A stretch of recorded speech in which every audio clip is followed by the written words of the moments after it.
I thank you for staying with us, and we take a flight to the treasure base of the nation, Rivers State, where we learn that the recently reinstated Governor Siminalayi Fubara has sacked his commissioners and others, and public office holders serving in his administration. The decision, according to a statement issued in Port Harcourt on Wednesday evening by his Chief Press Secretary Nelson Chukwudi, says it takes effect immediately and follow the recent Supreme Court judgment. The governor, during a valedictory session with his cabinet to mark Nigeria's 65th independence anniversary at the Government House, Port Harcourt thanked the outgoing officials for their services and contributions to the state development over the past 2 years.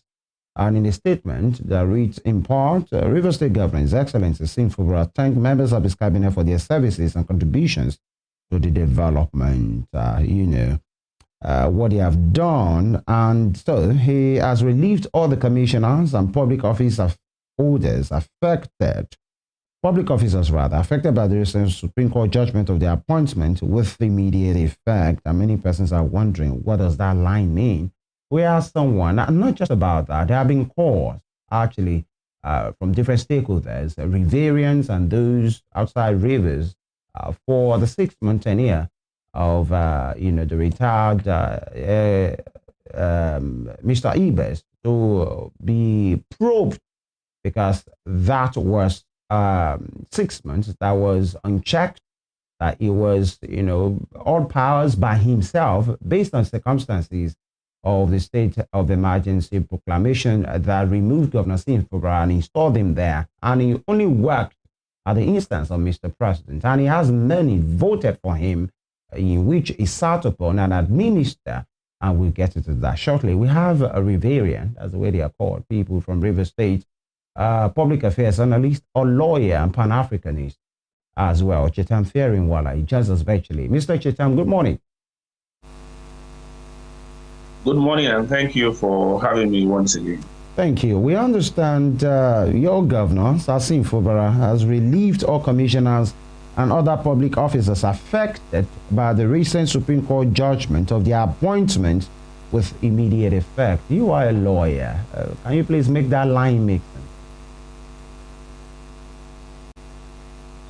Okay, we got the news about the actions of the governor relieving the commissioners. Now, during the crisis, a few things happened. We saw a situation where the then Oko-Jumbo-led assembly did screen some persons as commissioners. The governor submitted names to them. They screened some persons as commissioners, and they were confirmed and allotted their portfolios and all that. And they carried on as commissioners for some months. But along the line, the Supreme Court gave a decision, and in the decision of the Supreme Court said these people are not, the Oko-Jumbo was not a speaker, and anything he had done cannot be recognized in law. It was on the strength of that Supreme Court decision that the governor is saying he is relieving them. But I don't think relief should be the word at this point. Because if the Supreme Court has said that they never existed, and that anything done by the Oko-Jumbo-led assembly was never done or was not seen to have been done, then we would say that even the screening carried out by the Oko-Jumbo assembly and every other jamboree that actually took place never actually happened. So maybe it's just the whole putting together of that small party or whatever they had was just to make them feel better and not to feel too sad and all that. But the point is that they never existed in law. They were never there. Recall that before the crisis, the Martin Amiwule-led assembly has screened certain persons as commissioners, and a few of them resigned and joined the minister, while some of them stayed back. About 4 or 5 of them stayed back with the governor, and these commissioners that stayed back as governor remain as commissioners still today. It is just those ones who were screened by the Oko-Jumbo-led assembly that have been relieved of their duty. But the ones who were screened by Amewule initially, they remained as commissioner, and they would not actually leave as commissioner until probably the governor, who has the power to hire and fire, asks them to leave. But in the circumstance, and amongst the commissioners that were relieved, they were not part of them. All right. My question is, if actually, according to you now, those screened by Oko-Jumbo-led House of Assembly, whatever it was, that they never existed in law. So what happens to all the salaries that they drew for like 2 years, if actually they never existed in the first place? What happened to that? Emolument, allowances, remunerations, and all of those. This is the sad part of our own our political system and our judicial system. It's the sad part and our sad reality that people carry out illegality, collect money, enumerations and all that, and they are not held accountable for it. They do this and they call government and say, oh, you don't have us to do this. Salaries and public taxpayers' money that we send to these persons, they get away with it. The law does not in any way say that, oh, those monies and emoluments you must have collected within the set period, that you should return them. Let me tell you how bad it was. Even the local government chairman whom we had in Rivers State at the time, you know, they bought official cars for themselves and for their councillors and vice chairman and all that. Right. They bought official cars for their appointees. Even when the Supreme Court sacked all of them, these people went with the official cars. They went with it. They went. Nobody holds this system accountable. That is why we must be careful with decisions and actions we take, because people just do things, get away with it. Nobody holds anybody accountable for their action. We see system and situation where a person is relieved of his office and he goes with an official car. He goes with things that belongs to the office, and he is let to go with it because we think this is how the system works.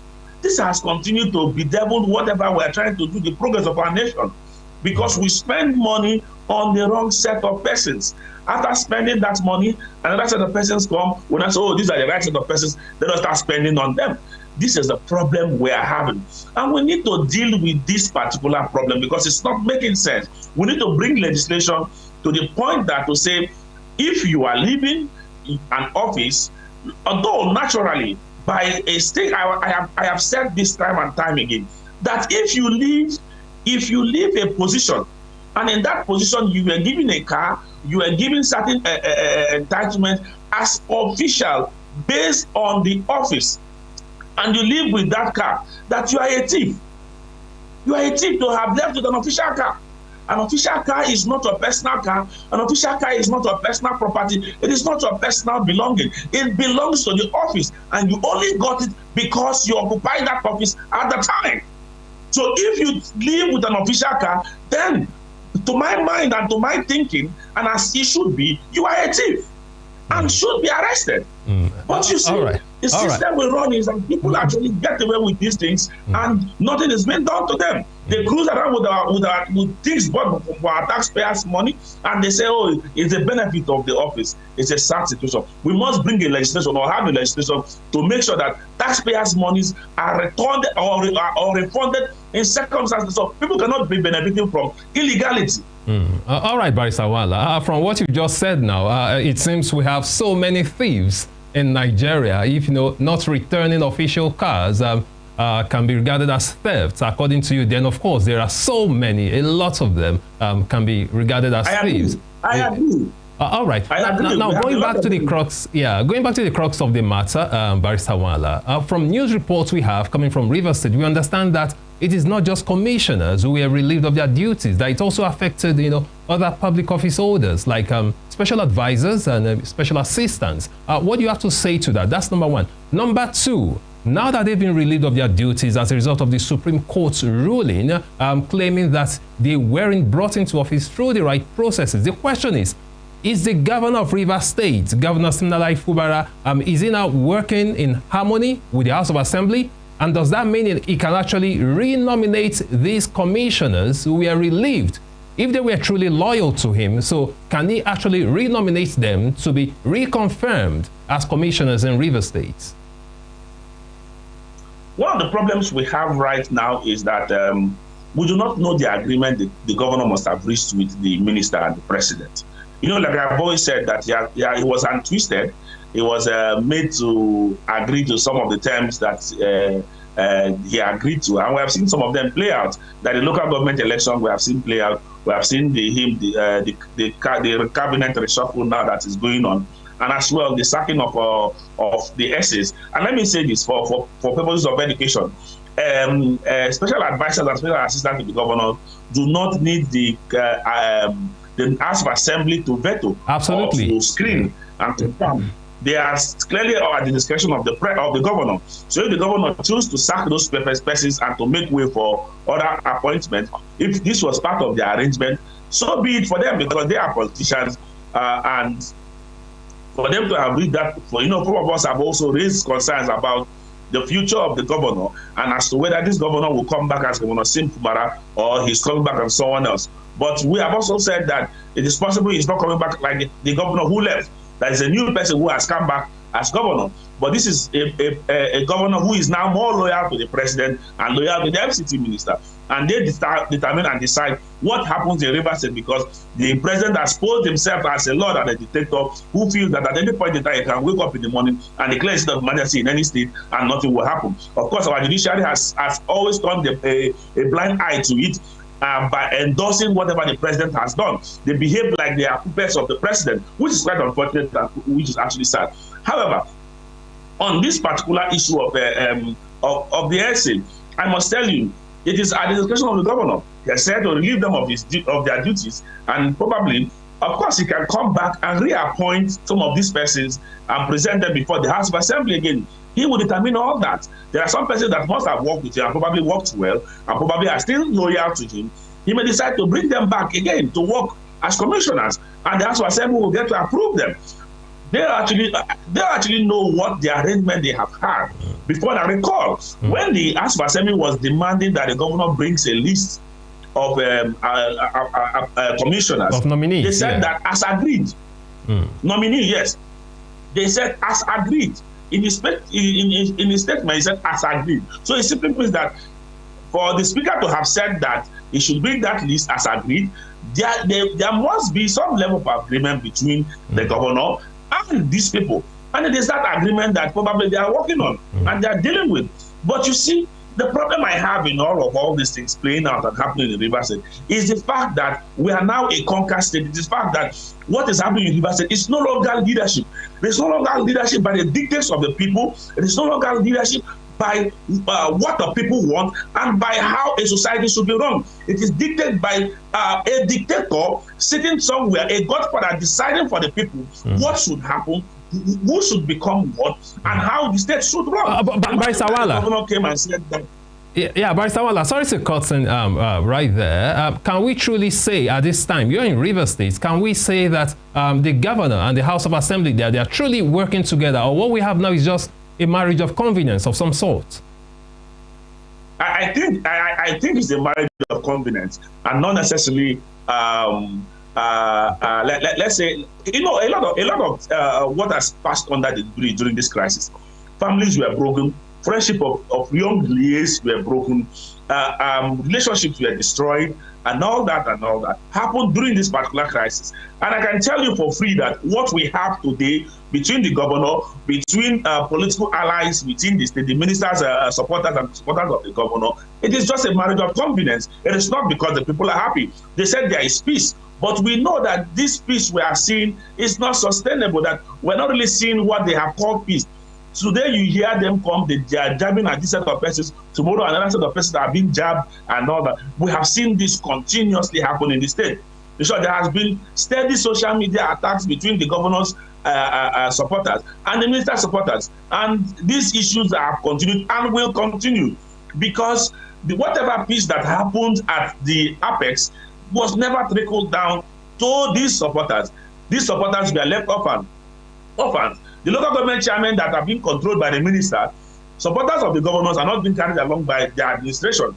And now, at this other axis, you also see supporters of the governor who are now doing their things, not minding or involving supporters of the FCT minister. So what we have in Rivers is just a jamboree. We claim that we have peace. There's really no peace between these persons. It is just, oh, let us just get this thing done and see what 2027 looks like. Let us come together, put our hands together, and see how we can help bring back Mr. President in Rivers. That's exactly what they're trying to do. And that's exactly what the interest of the president is. Some of us are hoping and praying that the political dynamics in the state will change and that we will have Rivers State and Rivers people properly take over their state and the affairs of their state and not this particular situation and system where the president sits in Abuja and the FCT minister sits in Abuja and controls everything that happens in the state, which is a pathetic situation. And it's something we have continuously condemned. You know, I have said before, that the state of emergency was declared just because to satisfy and suit the president's interest and his 2027 ambition, and nothing more pretentious. Of course, our state has been captured today. The governor is now acting according to the whims and caprices of the president. The governor even said in one of his press statements that the president has taught him and advised him on how to rule River State. And it's quite laughable. Should we be leading River State by the dictates of the president?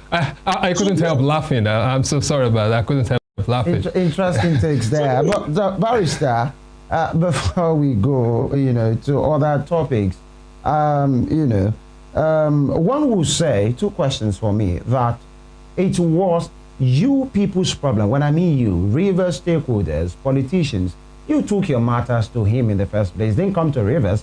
I'm not sure he has even been to Rivers. I'm not sure since he came into power. Either he has been or he has not been. It was because the political gladiators couldn't manage their affairs. That was why the Abuja had to intervene in all of this matter. Or is that wrong? That's number one. Number two, a man that I just left, that's the administrator, many persons are saying, please, he should be probed.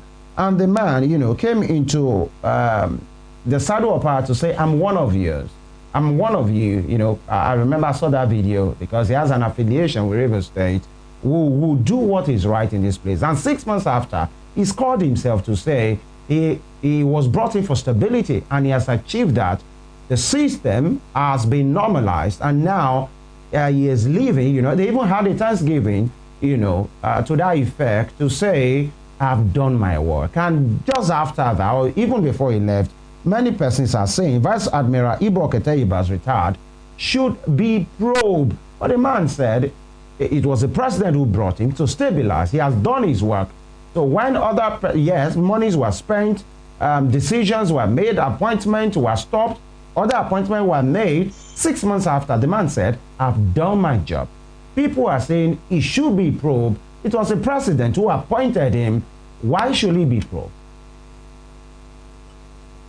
Now, on the issue of River State bringing in the president, River State bringing in the president into our crisis, Abuja. I have said this time and time again. This president from beginning was interested in the River State. Let me tell you, River State did not bring in this president.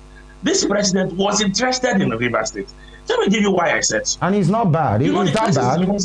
He's the president of the nation. He should be interested everywhere. No, certainly.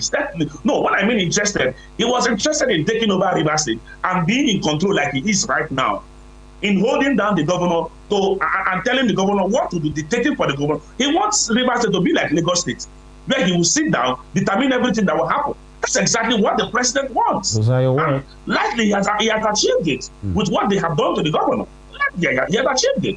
Now, I tell you, if the president wanted this crisis to end, he would have called his minister to order and say, you have finished as governor for 8 years. You brought in somebody. The person has disagreed with you. Why don't you allow him continue to lead? Stop creating chaos. Stop creating this crisis within the state. Allow him to continue. The president never did that. What did the president do? The president, first of all, forced the governor to sign an 8-point agenda that only one of the, out of the 8 points, only one favored the governor. Let me give you an example. We have a similar situation of what is happening in Kaduna State between Governor Ubasani and El-Rufai. Why is the president not taking some of the steps he's taking in Rivers State? It is because Ubasani has tilted towards the president and El-Rufai has tilted against the president. This president is just interested in it. If the Ubasani was not tilted towards the president and it was El-Rufai who was tilted towards the president, do you think that what they did in Rivers State wouldn't have repeated it in Kaduna? He would have done the same thing. Now, let me also bring you to something finally before I go into the Ibas issue. The political impasses in Rivers State had been settled by the Supreme Court. Supreme Court has said there was no governance in Rivers State. This person is speaker, this person is governor, this person is no longer local government chairman. All the political issues in Rivers State were settled by the Supreme Court. all we were waiting for was implementation. And this person have started implementing these things. What did the president do? The president could not wait for implementation because he knows if he allowed for the implementation, things will go on well in Rivers State. What did he do? He rushed and declared state of emergency so he can capture Rivers State. Gave reasons, and all the reasons he gave, we have done a fact check on it. Those reasons were not palpable, were not reasons that he should go ahead to give a state of emergency in Rivers State. But he went ahead, gave it because he needed to capture Rivers State. And he achieved it. Now, this tells you the type of president and leader we have. On the Ibas issue, Ibas came in as sole administrator to Rivers State. And let me say this, Rivers State was never in turmoil when the man came in. Rivers State was very peaceful, was very, very peaceful. There are pockets of pipeline vandalization. I don't know pockets of pipeline vandalization in Delta. I don't know in what do you call it? Bayelsa. In Bayelsa. Then he declared the state of emergency. In short, a few days after the president declared the state of emergency in Rivers State, there was a vandalization done in Delta State, an explosion done in Delta State. I don't know pocket. Is it the first time we are having pipeline vandalization? Even at the peak of militancy in Niger Delta, did any president declare state of emergency? At the peak of militancy in the Niger Delta region, that they destroyed the oil facilities. We had Niger Delta Avengers and all that. Did anybody declare state of emergency? What was so important to this particular president that he had to declare state of emergency? So at the end of the day, we had an Ibas who came into play. When Ibas came in, what did he do? The first thing Ibas did was to stop all ongoing projects in Rivers State. That tells you people have an agenda. All ongoing projects in Rivers State were stopped. Ibas did not start up any project within Rivers State at the time of being sole administrator of Rivers State. He didn't start up any project, he didn't finish any project. The ones that were on, he stopped them. He went ahead. What next did he do? He went ahead, suspended all political appointees, appointed his own, went ahead to administer the state the same way he wants. Now, within the period the Ibas was sole administrator for the 6 months, we hear that over 246 million or 50-something million was actually expended, came into Rivers State via allocation, IGRO, and all that. And Ibas did not also do Rivers State well by saying that, by carrying out, giving us an audited financial report of his 6 months in office. By saying, oh, Rivers people, thank you for having me. Oh, I am done with my work here. Oh, this is the financial accounts. Nothing of that magnitude was done. We did not get, he didn't publicize that. It was never made public to us. We never saw anything of that magnitude. So if people are calling that Ibas should be investigated, then I think that call is not wrong. But the problem now is, who should investigate Ibas? Is it the biased House of Assembly that he bought 2024 SUV Jeeps for before he left and gave 350 million each for constituency projects? You want us to do what? To investigate him, and you think you get the proper result? Or is it the National Assembly that has shown bias in all of this matter? The same National Assembly that showed bias, the same National Assembly that could not carry out a proper oversight function. By Nwala, but we have the ICPC and the FCC. Yeah. We have the ICPC and the FCC who can do that job, satisfactorily. Yeah, if they get petition. Who controls the ICPC? Who controls the ICPC? The same president we're accusing? The same president we're accusing? No, that's the point. Let me tell you, the problem is not about probing the Ibas. The problem is that, will these people do it properly? Can we be convinced that these guys can give us what we want? Can these guys give us what we want? By my own calculation, they cannot. They cannot. They are all compromised. The National Assembly especially, they are all compromised. But the Ibas needs to be probed. Ibas needs to be probed. And the only way for us to get resolved is to get proper reputable individuals who are non-partisan within the state to carry out this particular probe. We set up a commission of inquiry. But Nwala, look out for all these things. By Nwala, recall that we had this conversation on this platform before now, and I told you, I shared my concern that Governor Siminalayi Fubara might just be coming back as a figurehead. Do you remember that?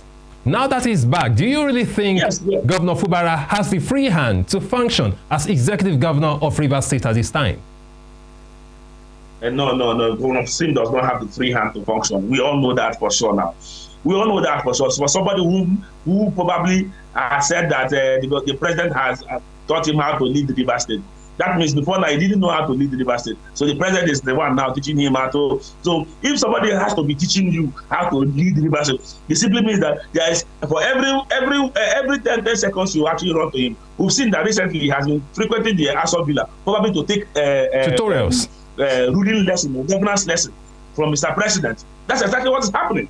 That's every AK market day. We see him run. He will run down there, take lesson, and come back. Interesting analogy there. So the man does not know what to do. It is the president who determines for us what to do. All right. So the man has taught him now. That's what's implementing. Barrister Chetam, we take a pause now. Please hang in there, because when you're talking about Sasim Fubara, he's a Riverian like yourself.